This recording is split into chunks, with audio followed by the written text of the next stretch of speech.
Congratulations. Thank you so much. When women are alarmed about the most recent news about hormone replacement therapy or the effectiveness of mammograms, they know they can turn to Our Bodies, Ourselves. Yeah, I have a copy. Judy Norsegian was one of the founding members of the book's creator, the Boston Women's Health Book Collective, formed in response to a growing demand for comprehensive information about women and their bodies. The collective published the first edition of Our Bodies, Ourselves in 1970. The women-friendly reference book continues to inform women about their bodies and incite revolutions in gynecology, obstetrics, and general medicine. Ladies and gentlemen, Judy Norsegian. Thank you so much. I am accepting this award, of course, on behalf of the founders, the board, the staff, and the many women around the world who are now working on translation adaptations of Our Bodies, Ourselves. These are courageous and remarkable women working in South Korea, Indonesia, China, Russia, Senegal, Nigeria, Serbia, Moldova, Armenia, Turkey. The list is longer than that, but I must say I feel privileged right now to be collaborating with such an extraordinary group of women who are trying to bring the kind of basic women's health information that we all know is so empowering and the basis upon which we build our lives. There is so much activism left to do, and I'm really honored to be here with my other colleagues. I am remembering my march with women in Guadalajara about women who were murdered and disappeared, about the other women in the International Women's Health Meeting that gathered in Ontario, in Toronto last summer to talk about the many issues that affect us all. And Women's e-News, I want to say, is one of those bridges for us. I have to say a special thank you to Rita right now, because as someone who does over 100 emails a day, I am constantly sending out Women's e-News postings to women all over the world and constantly getting back thank yous. I can't forward all these thank yous, but let me tell you that this service is doing so much for women across the globe that we've got to keep it going. Thanks. Thank you.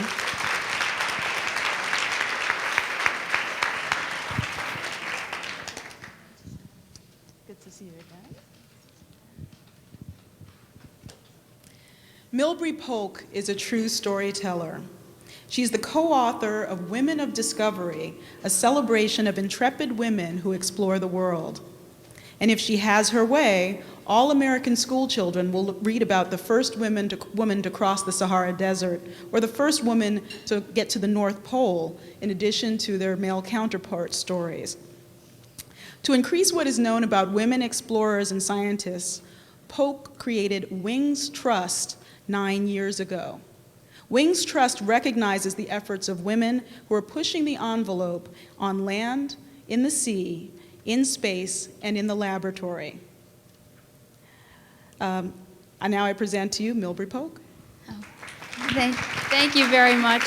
I'm very pleased to accept this award on behalf of Wings Trust and the few of us that have been working very hard for the last couple of years to bring recognition to women scientific explorers around the world who are making groundbreaking discoveries that affect all of us. And I think it's very important that their stories be heard in schools because they're so inspirational and they can find and help all of us discover what it is that's really, truly wonderful about being alive. And I thank you very much. And this is a wonderful group. I'm very honored to be part of all of you. Thank you. Thank you. And let's just have one round of applause for this round of awardees.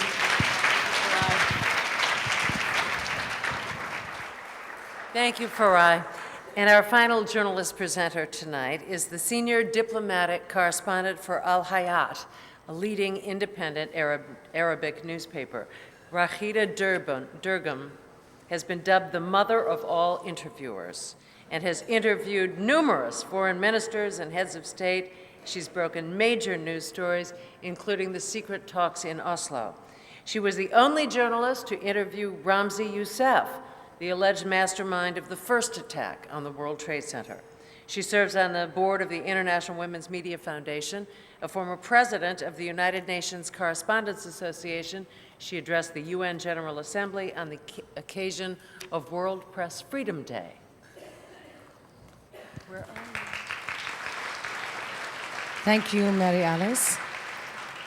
Women's e-News international reports often focus on women's grassroots movements in other nations, the type of organizations supported by Kavita Ramdas. She says that 70% of the 1.6 billion people living in poverty are women and girls, and many of them are overlooked by other philanthropic groups. And while she is using funds to assist women in Asia, Africa, and Latin America to change their lives, she is helping transform the giving in the United States. Kavita could not be here tonight, so let us continue with our next honoree, but please give her an applause at any rate.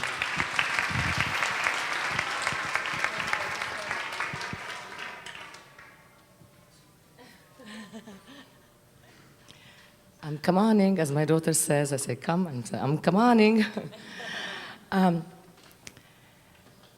33, Amy Richards has been instrumental in popularizing the so-called third wave feminism. She is trying to make the next generation of women ages 15 to 30 a viable force in the women's movement. Until recently, young women were so far removed from the struggles of previous generation that Richards felt compelled to step in. Indeed, in addition to running Third Wave and co-authoring Manifesto Young Women, Feminism and the Future with Jennifer Baumgardner, Richards also runs an Ask Amy advice column that is an informal network for people dealing with modern feminist issues. Ladies and gentlemen, Amy Richards. Thank you. Thank you. My table is very encouraging. Tonight, Hannah White, who you're about to meet in a few minutes, told me that this was, she said this very modestly, the 4th award this week that she has won. And when you meet Hannah, you'll know that she's totally deserving of all of them. And I reacted like Kenya did. I went, wow.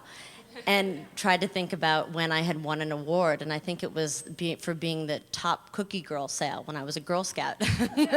So it's been a long time. So I thank Women's e-News for this honor. And to be true to this award, which is in the name of leadership, I have to invoke what Eileen Fisher was saying earlier about voice. And I think how I get my voice as a leader is through the people I interact with on a daily basis. For instance, the woman who wrote to me today at Ask Amy, who was a used car saleswoman, and she wanted to use that skill to help other female women in this non-traditional career path. Or the women who call Third Wave Foundation on a daily basis asking for funding for their projects, and I get to learn what people are doing. Or the people when Jennifer Baumgardner, who I co-wrote Manifesto with and who's here with me tonight, when we travel around, the young girls and boys who'll come up afterwards and say, I started a zine, do you want to see it, or do you want to see my video project? So those are the stories, that's where I get my voice, and so thanks to Women e-News, and thanks to all those people who share their stories with me. Thank you.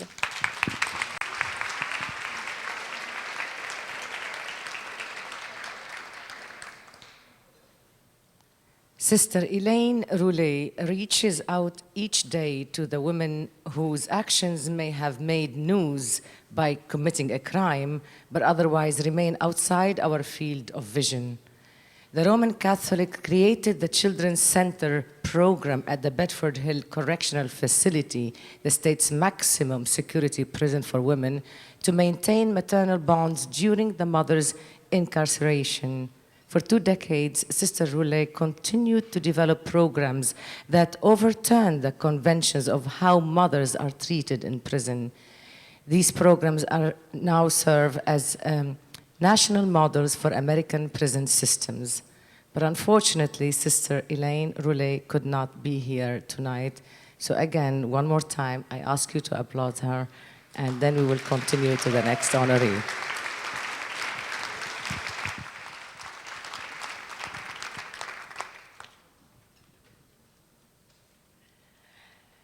Women's e-news does not routinely cover the art world, yet Elizabeth A. Sackler's creation of a special exhibition of and a permanent home for Judy Chicago's installation, The Dinner Party, gave us a rare opportunity to tap into the world that helps all of us understand our lives and express our innermost selves.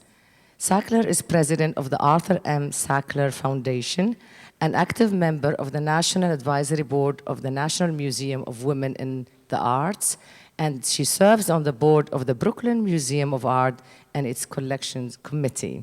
Her support for the dinner party will assure that generations following us will also have a chance to experience the installation designed to record the history of all women. The installation will become the centerpiece of the Elizabeth A. Sackler Center for Feminist Art, which opens in 2006 in the Brooklyn Museum of Art. Ladies and gentlemen, Elizabeth Sackler. Thank you very much. Thank you. I'd like to thank Women's e-News and Rita for this wonderful honor. And I also need to say that I don't think of myself as a patron. And I guess if I think of myself as a patron of anything, it wouldn't be of art, it would be a patron of social activism. And in my lifetime, I have seen the art world, artists, and the art that is produced, the genius that is produced, usurped by an art market predominantly run by men.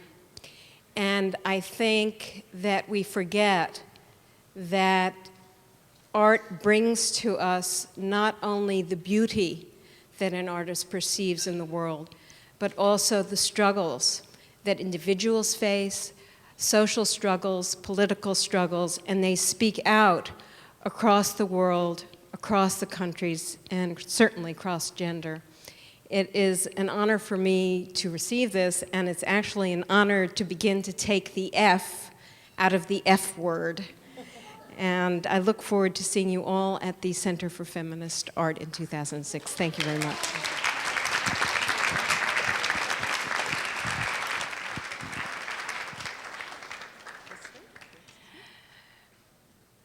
When domestic violence makes headlines, it is usually the result of a particularly tragic murder and suicide. Hannah White makes news by stepping in to reduce the likelihood of such destruction. After riots and general unrest ripped through her neighborhood of Crown Heights in Brooklyn in 1991, White, who is Jewish and was born in South Africa, founded Mothers to Mothers to promote dialogue and understanding between Jews and African American women living in her area. She went on from there to discuss another kind of violence and created Breirot. Is this correct? Can you pronounce it? Breirot. Great. A battered women's intervention and counseling group specifically targeting Orthodox Jews, uniquely tailored to handle the issue of domestic violence within a specific religious framework.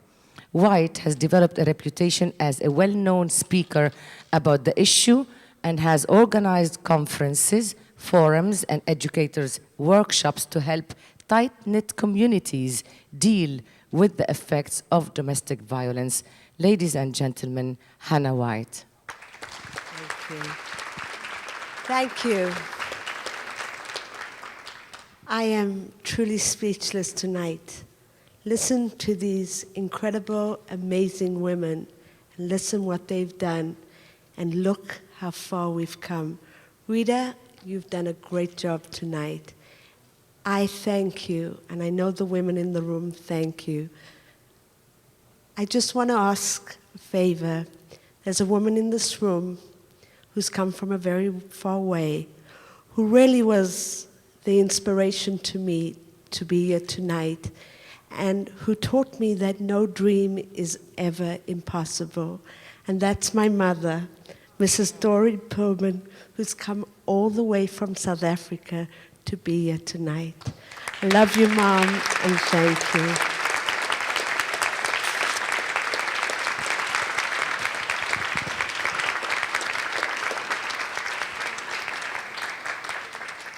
If this has not been an evening of inspiration, I haven't been to one yet. So let us give a round of applause, please, to all honored this evening. Thank you, Women's E! News, and thank you, the organizers, Nadine in particular. Thank you very much.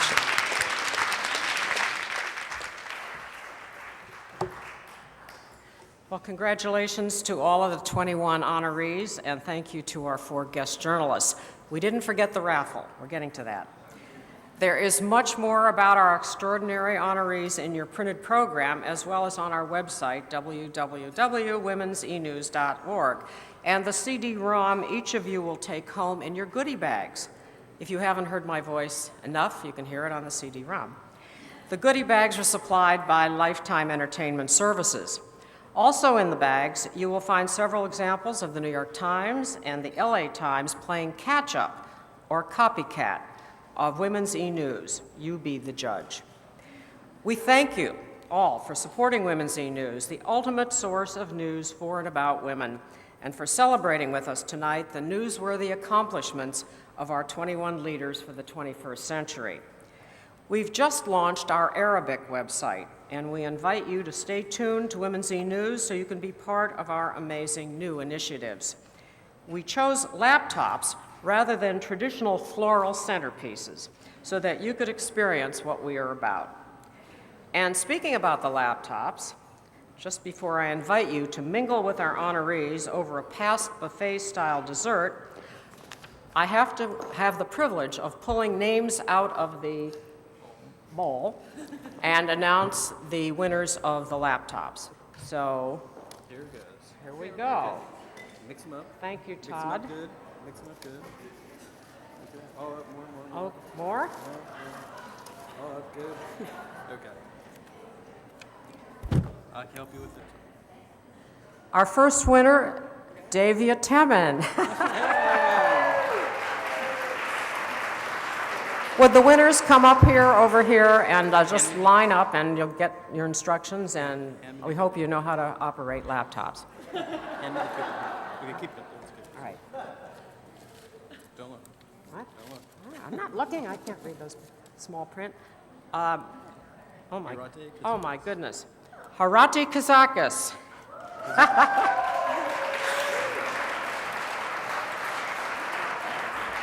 How many do we have? 8.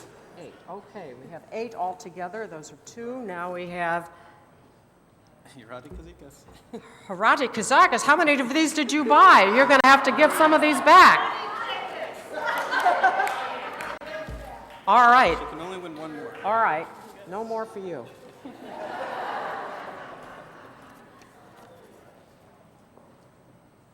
Ava Youngblood from Chicago, Illinois. Ava, come on up here.